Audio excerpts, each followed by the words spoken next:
She did not cry at the right moment. That was the first thing people noticed. When Ketan Agarwal's body was found at the bottom of a 350-foot gorge at Lohagad Fort in Pune, everyone around was in shock. Friends were trembling. People were calling for help. And the woman who was supposed to be the most devastated person there, his fiancée, the girl he was going to marry in November, she stood there with dry eyes and a phone that never stopped buzzing. And the name on that phone? It was not Ketan's. It was someone else's entirely. And that one detail, that one quiet, cold observation, is what started unraveling one of the most disturbing murder cases India has seen in 2026. Welcome to Case 0360. I'm Pamela. And today we are going all the way in on the Ketan Agarwal case, the Lohagad Fort murder, because there are details in this story that most channels have not touched yet. There is a confession that will make your blood run cold. There is a lawyer who is fighting back hard. There is a legendary prosecutor who just entered the picture. And there is one question that the entire country is asking right now. Will Siya Goyal walk free? Or will Ketan Agarwal finally get justice? We are not stopping until we answer that. Let's go. Ketan Agarwal was 26 years old. He was the son of Pune businessman Ujjwal Agarwal and a director in his family's real estate firm. By every account, he was a regular young man stepping into his father's shoes, building his future one brick at a time. In February of 2026, he got engaged to Siya Goyal, 20 years old, from a dry fruits trading family in Pune, studying commerce, running a small bakery on the side. 2 families, 2 comfortable homes. A November wedding at a 17 crore rupee palace in Udaipur. 2 private jets booked for the guests. Everything looked perfect from the outside. But the inside of this story is something else completely. Because while Ketan was counting down to his wedding, Siya Goyal was already in a relationship with another man. His name is Chetan Chaudhary. And here is the first detail most people have missed. Chetan is not from Pune. He is from a small village called Palasani near Bilara in Udaipur, Rajasthan. His father, Babulal Sirvi, ran a small grocery store in Pune with his brothers. When COVID hit and the business suffered, Chetan moved to Pune to help his father manage the shop. That is how he ended up in the same city as Siya Goyal. A kirana dukan, a grocery store. This is the man that Siya chose over Ketan Agarwal, who came from crores of rupees and a palace wedding. And that financial gap, that massive difference between the 2 men, is exactly why investigators believe Siya's own family ignored what was happening right in front of them. Police have revealed something that has barely been discussed in mainstream coverage. Siya's family already knew about her relationship with Chetan. They found out in January of 2026 during a cricket tournament, because that is how Siya and Chetan met in the first place. Through her brother Sahil, who played amateur cricket with Chetan, the family became aware that Siya and Chetan were close. And what did they do with that information? Nothing. Investigators say Siya's family deliberately looked away because Chetan came from a modest background and Ketan came from wealth. Their daughter's happiness was secondary. The match with Ketan was financially superior and socially impressive, so they moved forward. They arranged her engagement. They booked the palace, they planned the jets, and a 19-year-old girl was told, in every way except with direct words, that her feelings did not matter. Now let me be completely clear. None of this justifies what happened next, not even close. But if we are going to understand this case, really understand it, we cannot pretend the context does not exist. Because the context is part of how we got here. Chetan and Siya's relationship deepened through 2025. In December of 2025, Chetan took Siya to Jodhpur. They stayed at a 5-star hotel for 2 days. They visited Lohagad Fort together. Romantic. Secret. Ketan had absolutely no idea. Then in May of 2026, and this is the detail that hit investigators like a wall, Siya took Chetan to Udaipur. The same Udaipur where her wedding to Ketan was planned for November. The same city where the 17-crore palace had been booked. Siya took her secret boyfriend there. And according to police, the two of them walked through that wedding venue together. They saw the place where Ketan was supposed to stand and wait for his bride. And investigators believe it was on this trip, or around this time, that the plan to kill Ketan moved from something discussed in the dark to something they were actually going to do. From January to June of 2026, Siya and Chetan exchanged 2004 phone calls.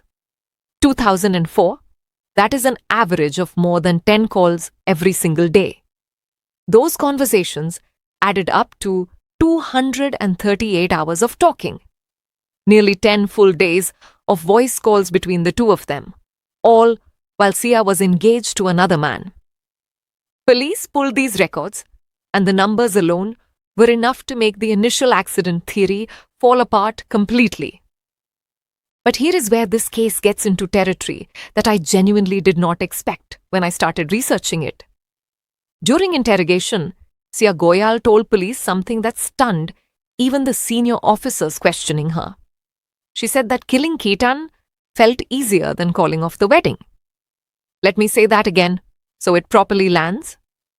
She told investigators, in custody, under questioning, that she found it more manageable in her mind to plan a man's death than to walk up to her parents and say she did not want to marry him. She said she did not want to hurt her family. So instead of having a hard conversation, she allegedly chose to eliminate the problem entirely. And she reportedly also told police that she believed that once Ketan was gone, she would get at least 3 more years before anyone would pressure her to marry again.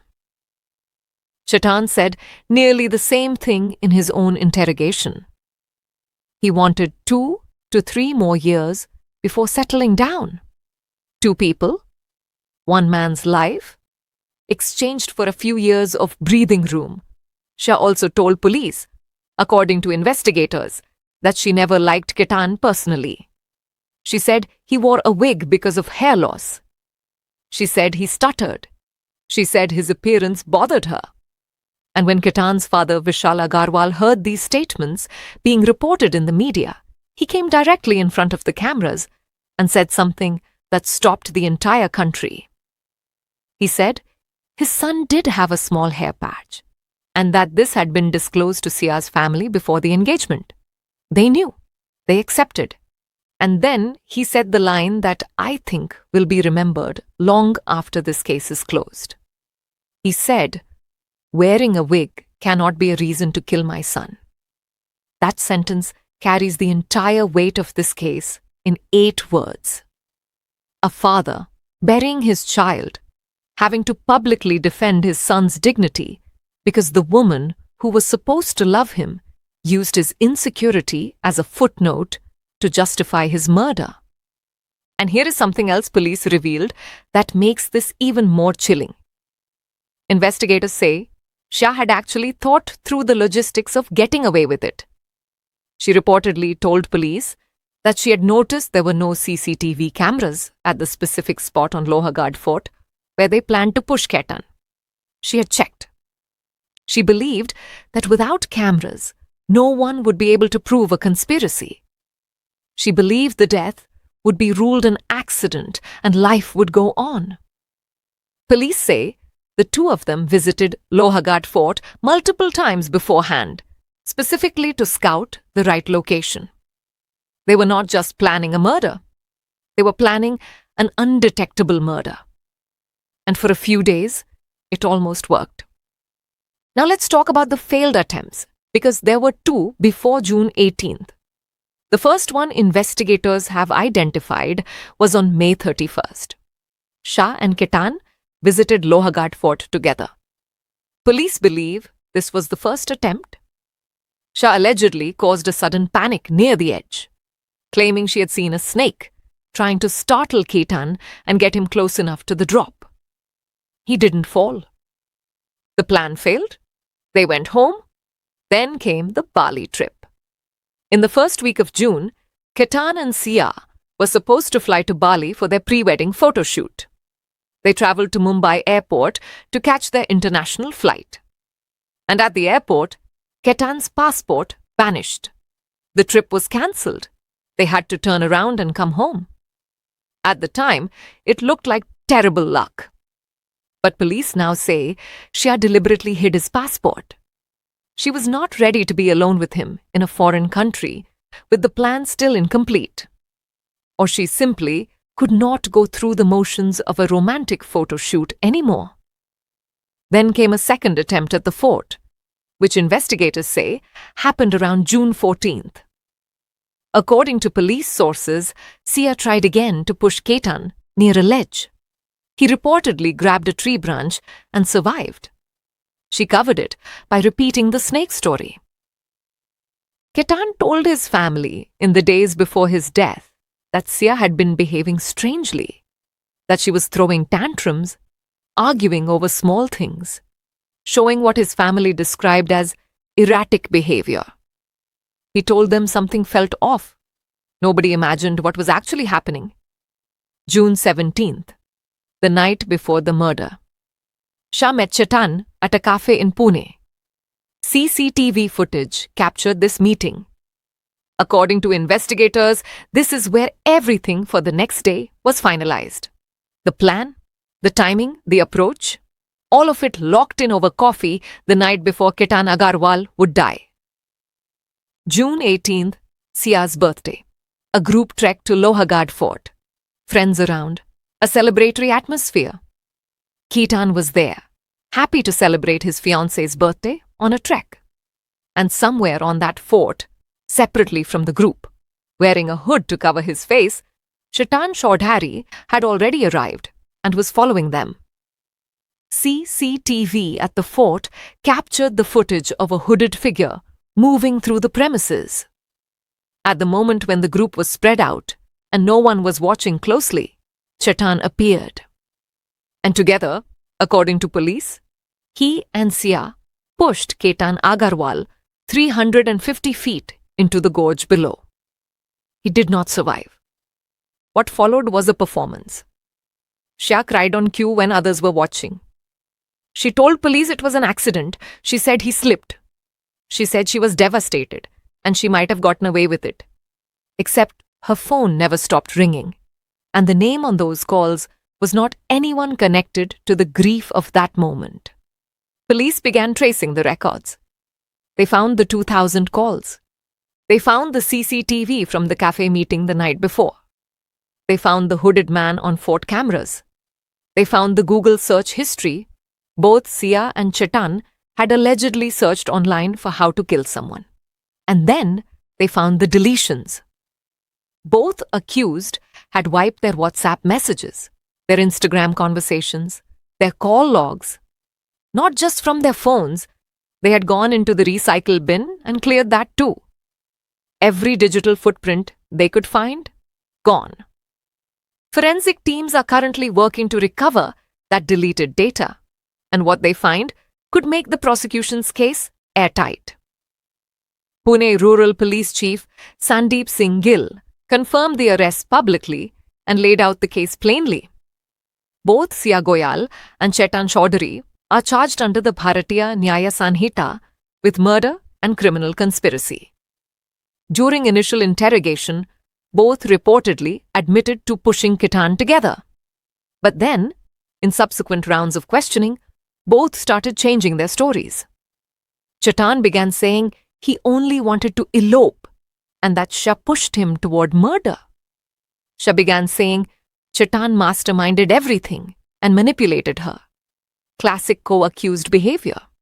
Each one trying to be the smaller criminal in the judge's eyes. And now, the courtroom battle is beginning, and it just got very serious on both sides. Siya's lawyer, Advocate Srivastav has come out publicly with a sharp argument. He said there is no eyewitness. Nobody physically saw the push happen. The case is built entirely on circumstantial evidence, call records, CCTV, digital forensics, and statements. He argued that in Indian law, circumstantial evidence must form an unbroken chain that leads to one conclusion and one conclusion only. He said his client's guilt has not been proven, it has only been assumed. He also responded to Ketan's mother's reported comments that Siya drinks alcohol and pushed back saying that personal lifestyle choices cannot be used as evidence of a crime. He acknowledged that if Shah is found guilty, that must be established through proper trial. He is not denying the process. He is making the process work for his client. But here is the development that changes everything on the prosecution side. And this is something that most channels covering this case have completely skipped over. The government has appointed Ujjwal Nikam as the special public prosecutor in this case. If you follow Indian criminal law, you know that name. Ujjwal Nikam is the man who prosecuted the 1993 Bombay blast case. He prosecuted the 26/11 Mumbai attacks case, where he secured the conviction of Ajmal Kasab. He has handled some of the most high-profile and complex criminal trials in India's modern legal history, and he has a conviction rate that most prosecutors never come close to. The Maharashtra government did not appoint a regular prosecutor for this case. They went and got the best they have. And they ordered a fast-track trial. This case is being treated with the urgency and the seriousness of a case that the state intends to win. So let's put it all together. What does the prosecution have? They have call records showing 2004 calls over 6 months. They have CCTV placing Chetan at the fort on the day of the murder. They have CCTV placing both accused together at a cafe the night before the murder. They have evidence of at least 2 failed attempts before June 18th. They have the hidden passport that proves premeditation weeks earlier. They have the secret Udaipur trip where police believe the conspiracy was solidified. They have Google searches for how to kill someone. They have the deliberate deletion of digital evidence, which courts interpret as consciousness of guilt, meaning you delete things because you know you did something wrong. They have a confession in custody, where both accused admitted to the push before they started changing their stories. And they have Sia's own statement. Not forced, not fabricated, allegedly said directly to police that killing felt easier than confronting her family. What does the defense have? No eyewitness to the actual push. No video of the moment of death. A 20-year-old girl who her lawyer can argue was emotionally trapped, socially pressured, and manipulated by an older man who allegedly drove the conspiracy. The defense will argue that circumstantial evidence has gaps, that deleted data cannot be used against someone unless it is actually recovered and proven, that a Google search does not prove action, that admission in custody without immediate video recording can be challenged. It is a real defense. It is not nothing. Indian courts have acquitted people on circumstantial cases before. But here is what makes this different. The prosecution's circumstantial chain is not built on 1 or 2 pieces. It is built on a sequence that covers months. A Udaipur recce in May, a failed attempt on May 31st, a hidden passport in early June, a second failed attempt on June 14th, a planning cafe meeting on June 17th, a hooded man on CCTV on June 18th, 2,000 phone calls, and the accused's own words during interrogation.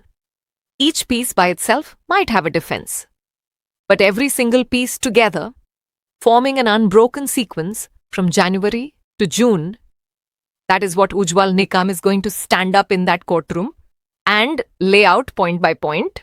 And then there is the question this entire country is really asking. Will Ketan Agarwal get justice? Not just a legal verdict, but real justice.